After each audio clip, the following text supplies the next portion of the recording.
ഇന്നത്തെ സമഗ്ര റിപ്പോർട്ടുകളുമായി 1 PM news ആരംഭിക്കുന്നു. ഞാൻ എസ് വിജയകുമാർ. ശബരിമല സ്വർണ്ണക്കൊള്ളയിൽ ദിണ്ടിഗൽ സ്വദേശി ഡി മണിക്ക് പങ്കില്ലെന്ന് പ്രത്യേക അന്വേഷണ സംഘം. ഹൈക്കോടതിയിൽ പ്രത്യേക അന്വേഷണ സംഘം നൽകിയ റിപ്പോർട്ടിലാണ് ഇക്കാര്യം അറിയിച്ചത്.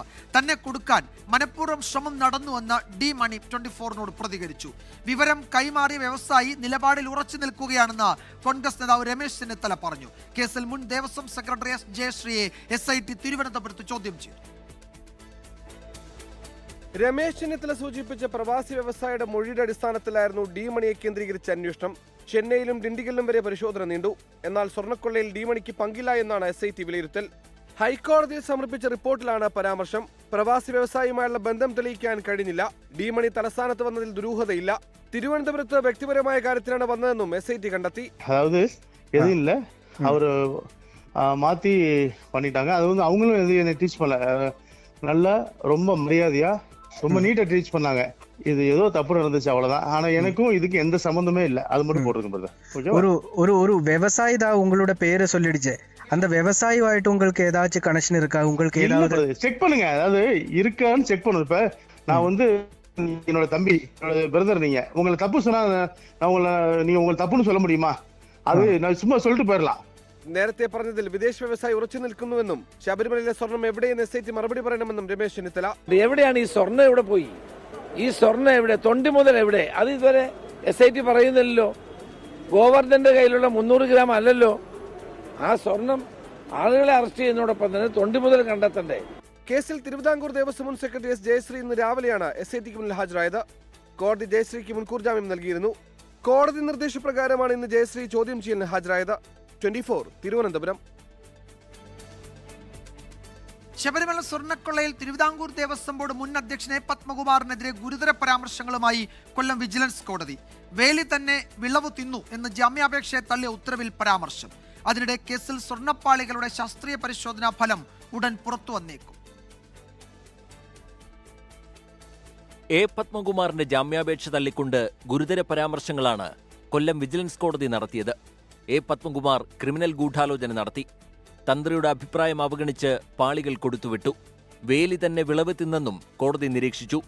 പത്മകുമാറിന് ഉണ്ണികൃഷ്ണൻ പോറ്റിയുമായി 2018 മുതൽ ബന്ധമുണ്ടെന്ന് SIT കോടതി അറിയിച്ചു. ഉണ്ണികൃഷ്ണൻ പോറ്റിയും ഉദ്യോഗസ്ഥരും ചേർന്നാണ് ഗൂഢാലോചന നടത്തിയതെന്നും SIT.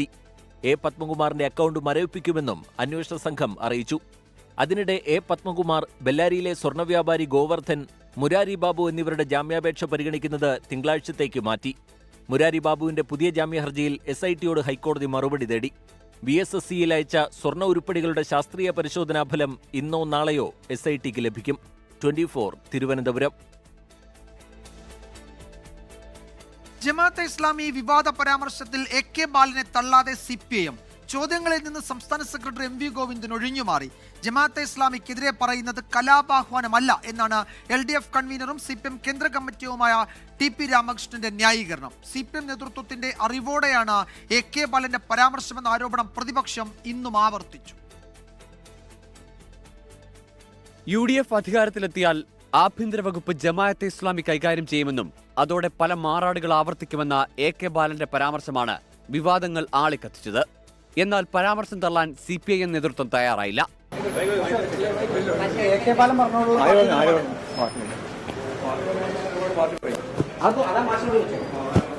AK ബാലന് പിന്തുണയുമായി LDF കൺവീനറും CPIM കേന്ദ്ര കമ്മിറ്റി അംഗവുമായ TP രാമകൃഷ്ണൻ രംഗത്തെത്തി. അപ്പോൾ സ്വാഭാവികമായിട്ടും ജമാഅത്ത് സ്വീകരിക്കുന്ന ഒരു നിലപാടിൻ്റെ അടിസ്ഥാനത്തിൽ, ലീഗ് സ്വീകരിക്കുന്ന നിലപാടിൻ്റെ അടിസ്ഥാനത്തിൽ ഒരു പ്രതികരണം ഒരാൾ പ്രകടിപ്പിച്ചു പോയി കഴിഞ്ഞാൽ അതൊരു തെറ്റാണെന്ന് പറയാൻ കഴിയില്ല. അതൊരു കലാപാഹ്വാനമായിട്ട് പരിഗണിക്കുന്നത് ശരിയല്ല. പരാമർശം സംബന്ധിച്ച ചോദ്യത്തിന് CPIM പോളിറ്റ് ബ്യൂറോ അംഗം A വിജയരാഘവന്റെ പ്രതികരണം ഇങ്ങനെ: UDF അധികാരത്തിൽ വരില്ലെന്നേ, പിന്നെ ആ പ്രശ്നം അവസാനിച്ചു. നിങ്ങളുടെ ആകാംക്ഷ എന്താ വെച്ചാല് അങ്ങനെ പറഞ്ഞിട്ടുണ്ടാവുന്ന ഭാവിയിൽ വലിയ പ്രശ്നമൊക്കെ അല്ലേ. ഞാൻ പറഞ്ഞ UDF അധികാരത്തിൽ വരാൻ പോകുന്നില്ല, പിന്നെ നമ്മൾ ഈ പ്രശ്നം വരുന്നുണ്ടോ? വന്നാലുള്ള കാര്യമല്ലേ. AK ബാലന്റെ പരാമർശം ശ്രദ്ധിച്ചിട്ടില്ല എന്നായിരുന്നു മന്ത്രി PA മുഹമ്മദ് റിയാസിന്റെ മറുപടി. എന്നാൽ CPIM നേതൃത്വത്തിന്റെ അറിവോടെയാണ് AK ബാലന്റെ പരാമർശമെന്ന വാദം ആവർത്തിക്കുകയാണ് പ്രതിപക്ഷം. വിവാദ പരാമർശത്തിൽ കൂടുതൽ പ്രതികരണത്തിനില്ലെന്നാണ് AK ബാലന്റെ നിലപാട്. 24 തിരുവനന്തപുരം. മുഖ്യമന്ത്രി പിണറായി വിജയൻ ഇന്ന് വൈകിട്ട് 5 മണിക്ക് മാധ്യമങ്ങളെ കാണുന്നുണ്ട്. സെക്രട്ടേറിയറ്റ് നോർത്ത് ബ്ലോക്കിലെ മീഡിയ റൂമിലാണ് അദ്ദേഹത്തിന്റെ വാർത്താ സമ്മേളനം. ആ വാർത്താ സമ്മേളനത്തിൽ ഒരുപക്ഷെ ഈ ചോദ്യം ഉയരുകയും മുഖ്യമന്ത്രിയുടെ ഒരു പ്രതികരണം ആ വിഷയത്തിൽ ഉണ്ടാവുകയും ചെയ്യും എന്ന് വേണം കരുതാൻ. മറ്റു റിപ്പോർട്ടുകളിലേക്ക്. ചാനൽ ചർച്ചയിൽ മുഖ്യമന്ത്രിയെയും SNDP ജനറൽ സെക്രട്ടറി വെള്ളാപ്പള്ളി നടേശനെയും രൂക്ഷമായി വിമർശിച്ച ഇടത് നിരീക്ഷകൻ അഡ്വക്കേറ്റ് BN ഹസ്കറിനെ തിരുത്തി CPM. പാർട്ടിയെ പ്രതിരോധത്തിലാക്കുന്ന വിധത്തിൽ ചാനൽ ചർച്ചകളിൽ പ്രതികരിക്കരുത് എന്നാണ് നിർദ്ദേശം. എന്നാൽ തന്നെ ആരും താക്കീത് ചെയ്തിട്ടില്ല എന്ന് ഹസ്കർ പ്രതികരിച്ചു. മുഖ്യമന്ത്രിയും SNDP ജനറൽ സെക്രട്ടറി വെള്ളാപ്പള്ളി നടേശനെയും ചാനൽ ചർച്ചയിൽ അഡ്വക്കേറ്റ് BN ഹസ്കർ കടുത്ത ഭാഷയിൽ വിമർശിച്ചിരുന്നു. ഇതാണ് CPIM നേതൃത്വത്തെ ചുടിപ്പിച്ചത്. ഇടതുപക്ഷ നിരീക്ഷകൻ എന്ന ലേബലിൽ ഇത്തരം പ്രതികരണങ്ങൾ ഒഴിവാക്കണമെന്ന് CPIM ഹസ്കറിന് നിർദ്ദേശം നൽകി. രാഷ്ട്രീയ നിരീക്ഷകനായി ചർച്ചയിൽ പങ്കെടുക്കാം. പാർട്ടിയെ പ്രതിരോധത്തിലാക്കുന്ന പ്രസ്താവനകൾ നടത്തരുതെന്നുമായിരുന്നു സംസ്ഥാന കമ്മിറ്റി അംഗമായ K സോമപ്രസാദിന്റെ നിർദ്ദേശം. എന്നാൽ കേന്ദ്ര കമ്മിറ്റി നിലപാടാണ് താൻ പറഞ്ഞതെന്ന് ഹസ്കർ യോഗത്തിൽ മറുപടി നൽകി. തനിക്കെതിരെ നടപടിയെടുത്താൽ AK ബാലനും രാജു ഇബ്രാഹിമും നടപടിക്ക് അർഹരാണെന്നും BN ഹസ്കർ പറഞ്ഞു. തന്നെ താക്കീത് ചെയ്തുവെന്ന വാർത്ത അടിസ്ഥാനരഹിതമെന്നും അഡ്വക്കേറ്റ് BN ഹസ്കർ 24നോട്. പാർട്ടി അംഗം വ്യതിയാനം വരുത്തിയാൽ നിശ്ചയമായും പാർട്ടി എടുക്കുന്നത് ആദ്യ നടപടി എന്ന് പറയുന്നത് ശാസിക്കുകയോ താക്കീത് ചെയ്യുകയോ ഒക്കെയാണ്. ഇതിലെനിക്ക് അത്തരം ഒരു നടപടികൾ പോലുമില്ല. ചില നിർദ്ദേശങ്ങൾ പാർട്ടി എന്ന അർത്ഥത്തിൽ തന്നിട്ടുണ്ട്. ആ നിർദ്ദേശങ്ങൾ പാലിക്കണം എന്നുള്ളത് മാത്രമാണ് പാർട്ടി എന്നോട് ആവശ്യപ്പെട്ടുള്ളത്. ഹസ്കറിന്റെ ചാനൽ ചർച്ചയിലെ പ്രസ്താവന CPIMന് വലിയ തലവേദനയായിരുന്നതോടെയാണ് തിരുത്തലുണ്ടായത്. 24 കൊല്ലം. നിയമസഭാ തെരഞ്ഞെടുപ്പ് ചൂടിൽ കേരളം.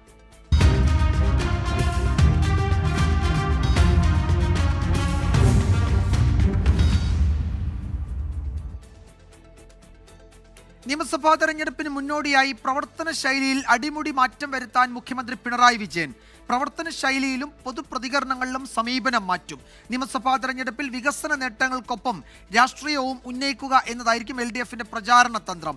സർക്കാർ പദ്ധതികളുടെ ഗുണഭോക്താക്കളെ ലക്ഷ്യം വെച്ച് സോഷ്യൽ എഞ്ചിനീയറിംഗ് നടപ്പാക്കാനും തീരുമാനമായി.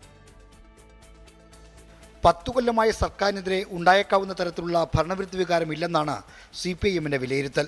എന്നാൽ സർക്കാരിനെ നയിക്കുന്ന മുഖ്യമന്ത്രിക്കെതിരായ വികാരം വോട്ടെടുപ്പിൽ പ്രതിഫലിക്കുന്നുവെന്ന് സംശയമുണ്ട്. ഇത് കണക്കിലെടുത്താണ് മുഖ്യമന്ത്രി തൻ്റെ ശൈലിയിൽ മേക്ക് ഓവറിന് ഒരുങ്ങുന്നത്. പൊതുവിഷയങ്ങളിലും രാഷ്ട്രീയ വിഷയങ്ങളിലും ശക്തമായ പ്രതികരണങ്ങൾ നടത്തിയും മാധ്യമങ്ങളോട് സംബന്ധിച്ചുമായിരിക്കും മുഖ്യമന്ത്രിയുടെ ശൈലി മാറ്റം. ശൈലി മാറുന്നതിൻ്റെ സൂചനകൾ ഇപ്പോൾ തന്നെ മുഖ്യമന്ത്രിയിൽ പ്രകടമാണെന്നും CPIM നേതാക്കൾ ചൂണ്ടിക്കാട്ടുന്നു. നിയമസഭാ തെരഞ്ഞെടുപ്പിൽ സന്തുലിത പ്രചരണതന്ത്രം ആവിഷ്കരിക്കാനും തീരുമാനിച്ചിട്ടുണ്ട്. 110 സീറ്റ് മിഷൻ 110 അതാണ് സ്പെഷ്യൽ ക്യാബിനറ്റിൽ ഞങ്ങൾ ഓരോ മന്ത്രിമാർക്കും മുഖ്യമന്ത്രിയുമായി നടത്തിയ ചർച്ചയിൽ നിന്നും ബോധ്യപ്പെട്ട് തീരുമാനമായ കാര്യം. മന്ത്രിമാർ 5 വർഷം മന്ത്രിയായതിൻ്റെ ഭാഗമായി നാടിനു വേണ്ടി സ്വന്തം വകുപ്പിൽ എന്ത് ചെയ്തു എന്നുള്ളത് വളരെ പ്രാധാന്യത്തോടു കൂടി ജനങ്ങളെ അറിയിക്കണം. സർക്കാർ നേട്ടങ്ങളുടെ പ്രചരണത്തിന് മേൽനോട്ടം വഹിക്കാൻ മന്ത്രിസഭാ ഉപസമിതി രൂപീകരിക്കും. PRDയുടെ പ്രചരണ പ്രവർത്തനങ്ങളിൽ പോരായ്മയുണ്ടെന്ന വിലയിരുത്തലാണ് തീരുമാനം. നിയമസഭാ തെരഞ്ഞെടുപ്പിന് മുമ്പ് സോഷ്യൽ എഞ്ചിനീയറിംഗ് ഫലപ്രദമാക്കാനും തീരുമാനിച്ചിട്ടുണ്ട്. വികസന നേട്ടങ്ങളുടെ ഗുണഭോക്താക്കളെ ലക്ഷ്യം വെച്ച് പ്രത്യേക ഇടപെടൽ നടത്തും. ചെറിയ മാർജിനിൽ വിജയം നിർണ്ണയിക്കുന്ന മണ്ഡലങ്ങളിൽ ഇടപെടൽ ഗുണം ചെയ്യുമെന്നാണ് കണക്കുകൂട്ടൽ. ഞങ്ങൾ തൊട്ടുമുമ്പുണ്ടായ പരാജയത്തിൻ്റെ പാഠങ്ങൾ പഠിക്കും, വേണ്ട എല്ലാ തിരുത്തലും വരുത്തും. ജനങ്ങളെ ആശ്രയിച്ച് വിശ്വാസത്തിലെടുത്ത് അവരുടെ കൂടെ LDF മുന്നേറും. CPIMന്റെ സോഷ്യൽ മീഡിയ വിഭാഗത്തിന് പുറമെ പ്രൊഫഷണൽ ഏജൻസികളുടെ സേവനം കൂടി ഉറപ്പാക്കാനും തീരുമാനിച്ചിട്ടുണ്ട്. R. ശ്രീജിത്ത്, 24, തിരുവനന്തപുരം. ഇടുക്കി ഉടുമ്പൻചോലയിൽ മൂന്നാമതും തെരഞ്ഞെടുപ്പ് കളത്തിലിറങ്ങാൻ CPM നേതാവ് MM മണി. 2 ടൈം നിബന്ധനയിൽ MM മണിക്ക് ഇളവ് ലഭിച്ചേക്കും. അതേസമയം LDF വിപുലീകരിക്കുമെന്നും പല കക്ഷികളുമായി ചർച്ച നടക്കുകയാണെന്നും മുന്നണി കൺവീനർ TP രാമകൃഷ്ണൻ 24നോട് പറഞ്ഞു. 38,000-ലേറെ വോട്ടിന്റെ ഭൂരിപക്ഷത്തിലാണ് കഴിഞ്ഞ തവണ MM മണി ഉടുമ്പൻചോല നിലനിർത്തിയത്. തദ്ദേശ തെരഞ്ഞെടുപ്പിലെ തിരിച്ചടി മറികടക്കാൻ MM മണി മത്സരിക്കണമെന്ന അഭിപ്രായമാണ് CPIM ജില്ലാ നേതൃത്വത്തിന്. ഇക്കാര്യം സംസ്ഥാന നേതൃത്വത്തെ അറിയിക്കും. ഉടുമ്പൻചോലയിൽ MM മണി മത്സരിച്ചാൽ ദേവികുളം, ഇടുക്കി, പീരുമേട് മണ്ഡലങ്ങളിലും LDFന് ഗുണം ചെയ്യുമെന്നാണ് വിലയിരുത്തൽ. അങ്ങനെയെങ്കിൽ 2 ടൈം നിബന്ധനയിൽ MM മണിക്ക് ഇളവ് ലഭിച്ചേക്കും. അതേസമയം മുന്നണി വിപുലീകരണത്തിന് LDF നീക്കം ആരംഭിച്ചു. ഇടത് അനുകൂല നിലപാടെടുക്കുന്നവർക്ക് സ്വാഗതമെന്ന് LDF കൺവീനർ TP രാമകൃഷ്ണൻ 24നോട് പറഞ്ഞു. ഇടതുപക്ഷ ജനാധിപത്യ മുന്നണിയുടെ നയപരിപാടികൾ അംഗീകരിക്കാൻ തയ്യാറാക്കുന്ന പാർട്ടികൾ, ഗ്രൂപ്പുകൾ, വ്യക്തികൾ ഇവരെയെല്ലാം ഇടതുപക്ഷ ജനാധിപത്യങ്ങളുടെ ഭാഗമാക്കി മാറ്റി ഇടതുപക്ഷ ജനാധിപത്യ മുന്നണിയുടെ അടിത്തറ വിപുലപ്പെടുത്താൻ തന്നെയാണ് ഞങ്ങൾ ശ്രമിക്കുന്നത്. ജനങ്ങളോട് ചോദിച്ച് തിരുത്താൻ തയ്യാറാണെന്നും LDF കൺവീനർ TP രാമകൃഷ്ണൻ പ്രതികരിച്ചു. നാളെ ചേരുന്ന LDF യോഗത്തിൽ തെരഞ്ഞെടുപ്പ് വിഷയങ്ങൾ ചർച്ചയാകും. 24 ഇടുക്കി, കോഴിക്കോട്. PV അൻവറിനെ UDF പരിഗണിക്കുന്ന കോഴിക്കോട് ബേപ്പൂരിൽ ആദം മുൻസിയുടെയും KP നൌഷാദ് അലിയുടെയും പേരുകളും കോൺഗ്രസ് ചർച്ചകളിൽ. തെരഞ്ഞെടുപ്പ് തന്ത്രജ്ഞൻ സുനിൽ കനഗോലുവിന്റെ നേതൃത്വത്തിൽ തയ്യാറാക്കിയ വിജയസാധ്യതയുള്ളവരുടെ പട്ടികയിൽ ഇരുവരുടെയും പേരുകളുണ്ട്. കൊയിലാണ്ടിയിൽ DCC അധ്യക്ഷൻ K Praveenkumar, Kozhikode നോർത്തിൽ K Jayant, നാദാപുരത്ത് KM Abhijith എന്നിവർ വിജയസാധ്യതാ പട്ടികയിലുണ്ട്. കോൺഗ്രസ് സ്ഥാനാർത്ഥികളെ വേഗം പ്രഖ്യാപിക്കുമെന്ന് AICC സംഘടനാ ജനറൽ സെക്രട്ടറി KC വേണുഗോപാൽ കഴിഞ്ഞ ദിവസം 24നോട് വ്യക്തമാക്കിയിരുന്നു. ഇതിന് തൊട്ടു പിന്നാലെയാണ് വിവിധ ജില്ലകളിലെ സ്ഥാനാർത്ഥി സാധ്യതാ പട്ടിക പുറത്തു വന്നു തുടങ്ങിയത്. തിരഞ്ഞെടുപ്പ് തന്ത്രജ്ഞൻ സുനിൽ കനഗോലു സംസ്ഥാനത്തുടനീളം നടത്തിയ സർവേയുടെ അടിസ്ഥാനത്തിൽ വിജയസാധ്യതാ പട്ടിക നൽകിയിട്ടുണ്ട്. കനഗോലു പട്ടികയിൽ കോഴിക്കോട് ജില്ലയിൽ PV അൻവറിന്റെ പേരില്ല. അൻവർ മത്സരിക്കുമെന്ന് പറഞ്ഞ ബേപ്പൂരിൽ കോൺഗ്രസ് നേതാക്കളായ ആദം മുൻസിയുടെയും KP നൌഷാദ് അലിയുടെയും പേരാണ് നിർദ്ദേശിക്കപ്പെട്ടത്. എന്നാൽ UDFനൊപ്പം വന്ന തൃണമൂൽ നേതാവ് PV അൻവർ ബേപ്പൂരിൽ മത്സരിക്കുമെന്ന് നേരത്തെ തന്നെ സൂചന നൽകിയിരുന്നു. DCC പ്രസിഡന്റ് അഡ്വക്കേറ്റ് പ്രവീൺകുമാർ കൊയിലാണ്ടിയിൽ സ്ഥാനാർത്ഥിയാകണമെന്നാണ് നിർദ്ദേശം. Kozhikode നോർത്തിൽ K Jayant, നാദാപുരത്ത് KM Abhijith, ബാലുശ്ശേരിയിൽ VT Sooraj എന്നിവരുടെ പേരുകൾ നിർദ്ദേശിക്കപ്പെട്ടിട്ടുണ്ട്. മാണി സി കാപ്പന്റെ പാർട്ടിയുടെ കയ്യിലുള്ള എലത്തൂർ മണ്ഡലത്തിൽ ദിനേശ് മണിയുടെയും വിദ്യാ ബാലകൃഷ്ണന്റെയും പേരുകളാണ് നിർദ്ദേശിക്കപ്പെട്ടിട്ടുള്ളത്. ജില്ലയിലെ സ്ഥാനാർത്ഥി സാധ്യതാ പട്ടിക ഇങ്ങനെ തന്നെയായിരിക്കുമെന്ന് കോൺഗ്രസ് നേതാക്കളും സ്ഥിരീകരിച്ചിട്ടുണ്ട്. കോഴിക്കോട് ജില്ലയിൽ UDFനകത്ത് കോൺഗ്രസിന്റെ സീറ്റ് വർദ്ധിപ്പിക്കാൻ നീക്കങ്ങൾ ആരംഭിച്ചിട്ടുമുണ്ട്. ദീപക് ധർമ്മടം, 24 കോഴിക്കോട്. തെരഞ്ഞെടുപ്പ് ചർച്ചകൾക്ക് ചൂടേറിയതോടെ വിമർശനങ്ങളും പരിഹാസവും കടുപ്പിക്കുകയാണ് നേതാക്കൾ. തെരഞ്ഞെടുപ്പ് തന്ത്രജ്ഞൻ കനഗോലുവിന്റെ പേരിൽ കോൺഗ്രസിനെ പരിഹസിച്ച് LDF നേതാക്കൾ രംഗത്തെത്തി. LDFന്റെ മിഷൻ 110നെ പരിഹസിച്ചായിരുന്നു കോൺഗ്രസ് നേതാവ് രമേശ് ചെന്നിത്തലയുടെ പ്രതികരണം. ഞാൻ ഈ കനകോലൂനെയും അല്ലെങ്കിൽ അതിലും വലിയ കോലൂനെയും നോക്കിയിട്ടില്ല. ഞാൻ നാട്ടിലെ ജനങ്ങൾ അവരായിട്ട് സംബന്ധിച്ചിട്ടാണ് മുന്നോട്ട് പോകുന്നത്. എൻ്റെ തെരഞ്ഞെടുപ്പിൻ്റെ അനുഭവം വെച്ച് സ്ട്രാറ്റജി ഈ ജനങ്ങളുമായിട്ട് സംസാരിക്കുമ്പോൾ കിട്ടുന്നതാണ്. കനകോലും അല്ല ഏത് കോലും ആയാലും പബ്ലിക്കുമായിട്ടുള്ള ഇൻ്റർഫിയറൻസ് ആണ് പ്രധാനം. പബ്ലിക്കുമായിട്ട് എങ്ങനെ ഇടപെടുന്നു, അവരെ സംബന്ധിച്ചിടത്തോളം സൗജന്യമായിട്ട് ചെയ്യുന്നതല്ല. കോൺഗ്രസിൻ്റെ ആദർശത്തിൻ്റെ ഭാഗമായിട്ടാണോ കനകോലു പണിയെടുക്കുന്നത്? അല്ലല്ലോ. ഇതാ കോഴിക്കോട് പിടിച്ച് കനകോലു പറഞ്ഞ് കനകോലിൻ്റെ റിപ്പോർട്ട് ഇതാ. അപ്പോൾ കനകോലു സിന്ദാബാദാണ്. രാജീവ് ഗാന്ധിയും ഇന്ദിരാഗാന്ധിയും ഒന്നുമല്ല ഇപ്പോൾ സിന്ദാബാദ്. കനകോലു സിന്ദാബാദാണ്, രാഹുൽ ഗാന്ധിയല്ല. LDFൻ്റെ പ്രവർത്തകരായ ഞങ്ങളൊക്കെ തന്നെ ജനങ്ങളുമായി ഇടപെട്ടതിൻ്റെ ആത്മവിശ്വാസത്തിലാണ് ഞങ്ങൾ പറയുന്നത് 13ൽ 13 സീറ്റും കോഴിക്കോട് ജില്ലയിൽ LDF വിജയിക്കും. കനകോലുവിൻ്റെ കാർമ്മികത്വത്തിൽ കോൺഗ്രസ് കണ്ട എല്ലാ കിനാവുകളും പകൽക്കിനാവുകളാവും. അതെല്ലാം പരാജയപ്പെടുമെന്ന് ജനങ്ങൾ തീരുമാനിക്കും. കനകോലുമല്ല കേരളത്തിൻ്റെ ഗതി ആലോചിക്കേണ്ടത്. വാസ്തവത്തിൽ കോൺഗ്രസ് പാർട്ടിക്കുണ്ടായ ഗതികേടാണത്. ലക്ഷ്യം പ്രഖ്യാപിക്കാൻ കൂടിയ അതിൻ്റെ ഏറ്റവും വലിയ സമിതിയിലേക്ക് സർവപ്രതാപത്തോടും കൂടി ഒരു കനകോലുവിനെ കൊണ്ടുവന്ന് എല്ലാം കനകോലുമയം എന്ന് പറയുന്ന ആ നിലയിലേക്ക് കോൺഗ്രസ് പോയെങ്കിൽ അത് കോൺഗ്രസിൻ്റെ ശക്തിയെ കാണിക്കുന്നില്ല, രാജ്യബുദ്ധിയെ കാണിക്കുന്നു. ഈ UDF 100 ആണെങ്കിൽ LDF 110 ആക്കി സീറ്റ്. ഇനിയിപ്പോൾ NDA 210 പറയുമെന്ന് എൻ്റെ സംശയം. ഏതായാലും അതൊന്നും അർത്ഥമൊന്നുമില്ല. കേരളത്തിലെ ജനങ്ങൾക്ക് എല്ലാവർക്കും പിണറായി വിജയൻ ഒരു നാടകവും കളിക്കണ്ട. ജനങ്ങൾക്കറിയാം UDF അധികാരത്തിൽ വരാൻ ഒരു പ്രശ്നവുമില്ല. ഞങ്ങൾ ഒരു മനസ്സോടെ UDF അധികാരത്തിൽ വരും. അതിന് ഒരുമിച്ച് പ്രവർത്തിക്കും. ഇടത് സഹയാത്രികൻ റെജി ലൂക്കോസ് BJPയിൽ. സംസ്ഥാന അധ്യക്ഷൻ രാജീവ് ചന്ദ്രശേഖർ റെജി ലൂക്കോസിനെ ഷോൾ അണിയിച്ചു സ്വീകരിച്ചു. തെരഞ്ഞെടുപ്പിന് മുന്നോടിയായി മധ്യകേരളത്തിൽ നിന്ന് കൂടുതൽ നേതാക്കളെ പാർട്ടിയിലെത്തിക്കാനാണ് BJP നീക്കം. പല നേതാക്കളുമായും ചർച്ച നടത്തിയെന്ന് BJP സംസ്ഥാന വൈസ് പ്രസിഡന്റ് ഷോൺ ജോർജ് 24നോട് പറഞ്ഞു. കഴിഞ്ഞ ദിവസം വരെ ടെലിവിഷൻ ചർച്ചകളിൽ CPIഎമ്മിനായി വാദിച്ച റെജി ലൂക്കോസാണ് ഇന്ന് രാവിലെ തിരുവനന്തപുരത്തെ BJP ആസ്ഥാനത്തെത്തി BJP അംഗത്വം സ്വീകരിച്ചത്. 35 വർഷമായി ഇടതുപക്ഷത്തിനൊപ്പം സഞ്ചരിച്ചുവെന്നും ദ്രവിച്ച ആശയം മാറണമെന്നും BJPക്കാരനായ റെജി ലൂക്കോസ്. പഴയ ദ്രവിച്ച ആശയങ്ങളുമായിട്ട് ഇനി മുന്നോട്ട് പോയാൽ നമ്മുടെ നാട് വലിയ രീതിയിലുള്ളൊരു വൃദ്ധസദനമായിട്ട് മാറും. അതിന് BJPയുടെ ദേശീയ നേതൃത്വം പകർന്നു നൽകുന്ന വികസനവും ആശയങ്ങളും എന്നെ കുറേ നാളുകളായിട്ട് സ്ട്രൈക്ക് ചെയ്യുന്നുണ്ട്. റെജി ലൂക്കോസിന് CPIഎമ്മുമായി ഒരു ബന്ധവുമില്ലെന്നാണ് CPIഎം കോട്ടയം ജില്ലാ സെക്രട്ടറിയുടെ പ്രതികരണം. ഇടതുപക്ഷ സഹയാത്രികൻ വലതുപക്ഷ സഹയാത്രികൻ എന്നത് ആർക്കും അവകാശപ്പെടാവുന്ന കാര്യമാണ്. അതുകൊണ്ട് CPIഎമ്മുമായി അയാൾക്കൊരു ബന്ധമുണ്ട് എന്ന് സ്ഥാപിച്ചെടുക്കുന്നത് BJPയുടെ രാഷ്ട്രീയ ലക്ഷ്യമാണ്. നിയമസഭാ തെരഞ്ഞെടുപ്പിന് മുമ്പ് മധ്യ കേരളത്തിലെ പ്രമുഖ നേതാക്കളെ പാർട്ടിയിലെത്തിക്കാനാണ് BJPയുടെ നീക്കം. കേരള കോൺഗ്രസുകളിലെ പ്രമുഖ നേതാക്കളുമായി ചർച്ചകൾ പുരോഗമിക്കുകയാണ്. സ്ഥാനാർത്ഥിയാക്കാൻ പല നേതാക്കളുമായി ചർച്ച നടത്തിയെന്ന് BJP സംസ്ഥാന വൈസ് പ്രസിഡന്റ് ഷോൺ ജോർജ് 24-നോട് പറഞ്ഞു. എല്ലാ മേഖലയിലും നമ്മൾ നിരവധി, അതായത് ജനങ്ങൾക്കിടയിൽ അഭിപ്രായമുള്ള എല്ലാ നേതാക്കളുമായി ഞങ്ങൾ ചർച്ച ചെയ്യുന്നു. കേരളത്തിലെ തെരഞ്ഞെടുപ്പിനെ BJP പ്രാധാന്യത്തോടെയാണ് കാണുന്നതെന്നും ഞായറാഴ്ച അമിത്ഷാ കേരളത്തിലെത്തുമെന്ന് സംസ്ഥാന അധ്യക്ഷൻ രാജീവ് ചന്ദ്രശേഖർ അറിയിച്ചു. ജനുവരി 11 ഇവിടെ വരുന്നു. ഞങ്ങളുടെ അസംബ്ലി ഇലക്ഷന്റെ ക്യാമ്പയിൻ അദ്ദേഹം ഉദ്ഘാടനം ചെയ്യുന്നു. കേരളത്തിന്റെ രാഷ്ട്രീയത്തിൽ ഒരു വലിയ മാറ്റം വരാൻ പോകുന്ന കാലമാണ് ഈ വരാൻ പോകുന്ന അസംബ്ലി ഇലക്ഷൻ. ഒരു ഇൻഫ്ലക്ഷൻ പോയിന്റ് ആണ്. 24 തിരുവനന്തപുരം.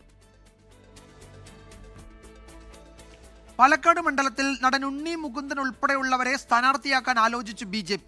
പ്രാഥമിക പരിശോധനയിൽ ഉണ്ണി മുകുന്ദന് വിജയസാധ്യത എന്നാണ് വിലയിരുത്തൽ. കോൺഗ്രസിലെ തങ്കപ്പന്റെ പേര് ചർച്ചയ്ക്ക് വന്നെങ്കിലും പാർട്ടിക്കകത്ത് തന്നെ വിമർശനവും ഉയരുന്നുണ്ട്. പാലക്കാട് CPIM പ്രാഥമിക ചർച്ചകളിലേക്ക് കടന്നു.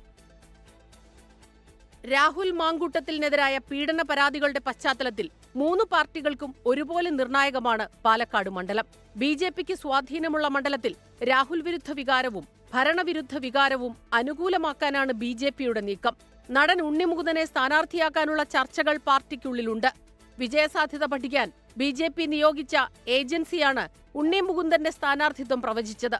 BJP ജില്ലാ അധ്യക്ഷൻ പ്രശാന്ത് ശിവൻ, സംസ്ഥാന നേതാക്കളായ E. കൃഷ്ണദാസ്, കൃഷ്ണകുമാർ എന്നിവരും പരിഗണനയിലുണ്ട്. രാഹുൽ വീണ്ടും മത്സരിക്കില്ലെന്നുറപ്പിച്ച ജില്ലാ കോൺഗ്രസ് നേതൃത്വം DCC പ്രസിഡന്റ് A. തങ്കപ്പന്റെ പേരാണ് മുന്നോട്ട് വയ്ക്കുന്നത്. വനിതാ സ്ഥാനാർത്ഥിയെയും സർപ്രൈസ് സ്ഥാനാർത്ഥിയായ സെലിബ്രിറ്റികളെയും സംസ്ഥാന കോൺഗ്രസ് നേതൃത്വം പരിഗണിക്കുന്നുണ്ട്. രാഹുൽ മാങ്കൂട്ടത്തിനെതിരായ ലൈംഗിക പീഡന പരാതികൾ വന്നതോടെ മണ്ഡലത്തിൽ CPIM സ്ഥാനാർത്ഥി ചർച്ച സജീവമാക്കി. 24 പാലക്കാട്. വയനാട് മാനന്തവാടി മെഡിക്കൽ കോളേജിൽ ചികിത്സാ പിഴവിനിരയായ യുവതിയെ ഫോണിൽ വിളിച്ച് ആരോഗ്യമന്ത്രി വീണ ജോർജ്. യുവതിയുടെ ആരോഗ്യസ്ഥിതി പരിശോധിക്കുമെന്നും വീഴ്ചയുണ്ടെങ്കിൽ നടപടികൾ സ്വീകരിക്കും എന്നുമാണ് മന്ത്രിയുടെ ഉറപ്പ്. പ്രതീക്ഷ പകരുന്ന വാക്കുകളാണ് മന്ത്രിയുടേത് എന്ന് യുവതിയും കുടുംബാംഗങ്ങളും പ്രതികരിച്ചു.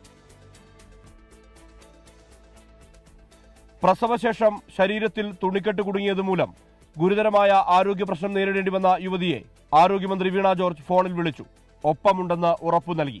പിന്നെ മോൾക്ക് എന്തെങ്കിലും ഇപ്പോ ശരീരത്തിനുള്ള അസ്വസ്ഥതകൾ സംബന്ധിച്ചതുപോലെ ശരീരത്തിനൊരു പൂർണ്ണമായൊരു ചെക്കപ്പ് നടത്താൻ ഞാൻ പറഞ്ഞിട്ടുണ്ട്, അവിടെ പറഞ്ഞ് ഏർപ്പെടുത്തി. അപ്പൊ എല്ലാ ഗൈനക്കോളജി മാത്രമല്ല എല്ലാ ഡോക്ടേഴ്സും ഒന്ന് കണ്ട് എന്റെ പരിശോധനകൾ നടത്തി മറ്റു കുഴപ്പങ്ങളൊന്നും ഇല്ല എന്നുള്ളത് ഉറപ്പാക്കും. മോള് വിഷമിക്കണ്ട, മോള് കുഞ്ഞുമായിട്ട് സന്തോഷത്തോടെ ഇരിക്കണം, മനസ്സ് വിഷമിപ്പിക്കരുത്. ബാക്കി ഞങ്ങൾ എല്ലാവരും ഉണ്ടല്ലോ കൂടെ, കേട്ടോ. മന്ത്രിയുടെ വാക്കുകൾ ആശ്വാസം പകരുന്നതായി യുവതിയും ബന്ധുക്കളും. വിളിച്ചിട്ട് നമ്മുടെ ഭാഗത്തെ മിസ്റ്റേക്ക് വന്നത് നമ്മൾ ഫുൾ ബോഡി മോളെ ചെക്കപ്പ് ചെയ്യുക, മോളുടെ അവസ്ഥ നമുക്ക് മനസ്സിലായി, അവർ വീട്ടിൽ വന്നിട്ട് ഫുൾ ബോഡി ചെക്കപ്പ് ഒക്കെ ചെയ്യാമെന്നും പറഞ്ഞിട്ടുണ്ട് കാര്യങ്ങൾ. മിനിസ്റ്റർ വിളിച്ചപ്പോൾ നമുക്ക് കുറേയെങ്കിലും ആശ്വാസമുണ്ട്, നമ്മുടെ കൂടെ നിൽക്കുമെന്നുള്ള അവർ പറയുകയും ചെയ്തപ്പോൾ നീതി കിട്ടുമെന്നുള്ളൊരു ഉറപ്പും കൂടെ ഉണ്ടായിരുന്നു. നമുക്ക് വേണ്ട ചികിത്സ ചെയ്തു തരാമെന്നും അറിയിച്ചിട്ടുണ്ട്. പിന്നെ വേണ്ട മേൽ നടപടികൾ സ്വീകരിക്കുമെന്നും അറിയിച്ചു. പിന്നെ വിദഗ്ധ ഡോക്ടേഴ്സിനെ നാളെ ആകുമ്പോഴേക്കും വിടും. അതിന് വേണ്ട നടപടി എന്താണെന്ന് വെച്ചാൽ ചെയ്യുന്നു. നാളെ യുവതിയുടെ ആരോഗ്യ പരിശോധന നടത്തും. തുടർ ചികിത്സയും ഉറപ്പാക്കും. സംഭവത്തിൽ തുടരന്വേഷണത്തിന് വിദഗ്ധ സംഘത്തെ നിയോഗിച്ചിട്ടുണ്ട്. തുണിക്കെട്ടുൾപ്പെടെ പരിശോധനയ്ക്ക് വിധേയമാക്കും. കോഴിക്കോട് നിന്നാകും ഈ സംഘം എത്തുക. DMO doctor Ancy Mary Jacob യുവതിയുടെ വീട്ടിൽ നേരിട്ടെത്തി വിവരങ്ങൾ ചോദിച്ചറിഞ്ഞു. ആരോഗ്യമന്ത്രിയുടെ നിർദ്ദേശാനുസരണമാണ് വീട്ടിലെത്തിയത്. അന്വേഷണത്തിൽ വീഴ്ച കണ്ടെത്തിയാൽ ഡോക്ടർമാർക്കെതിരെ നടപടി സ്വീകരിക്കാനാണ് നീക്കം. ഗുരുതരമായ ചികിത്സാ പിഴവ് സംബന്ധിച്ച വാർത്ത ആദ്യം പുറം ലോകത്തേക്ക് എത്തിയത് 24-ലൂടെ. തുടർന്ന് പ്രതിഷേധങ്ങളും പ്രതികരണങ്ങളും ഉണ്ടായി. യുവതിക്ക് നീതി ലഭിക്കേണ്ടതുണ്ട്, അതുണ്ടാകുമെന്ന് തന്നെയാണ് പ്രതീക്ഷ. മനു ദാമോദരനും ജസ്റ്റിൻ ചെഞ്ചട്ടയിലിനുമൊപ്പം സുർജിത് അയ്യപ്പത്ത്, 24 വയനാട്. ഇനി ശബരിമല വാർത്തകൾ. ശരണം സന്നിധാനം. ശരണം സന്നിധാനം കോ-പവേർഡ് ബൈ രമേശ് RG നല്ലെണ്ണ. ആർജിക്കാം നല്ലൊരു പ്രാർത്ഥനാശീലം. കളർ മങ്ങാത്ത വൃത്തി. ലേക്രോൾ കാർ ഷാംപൂ. തരിതരിയായ GRB നെയ്. പ്യുവറാണ്, അത് ഷുവറാണ്. കോ-സ്പോൺസർഡ് ബൈ BLM കേരള, തമിഴ്നാട്, പോണ്ടിച്ചേരി.